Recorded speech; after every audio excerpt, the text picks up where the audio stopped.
morning everyone. How are you? I hope you are very well. Can you guess what is today's topic? Using this?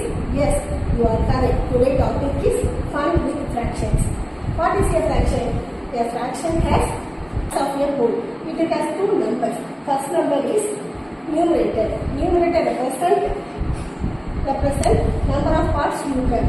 Next one is denominator. Denominator represent total number of parts. Let's see one example. 1/4 means one part out of 4 equal parts. Here, this is your one square. This square can split into 4 equal parts. This type only colored by 1, colored by 3. Hence, the fraction of one colored square is 1/4. Next, we see real life examples. What is the pizza cut up into? Yes, the pizza is cut up into 8. Next, move on to next example. What is the fraction for standard part? Here, the circle has 8 equal parts and the number of standard part is 6. Hence, the answer is 6/8. Next, we see the types of fractions. There are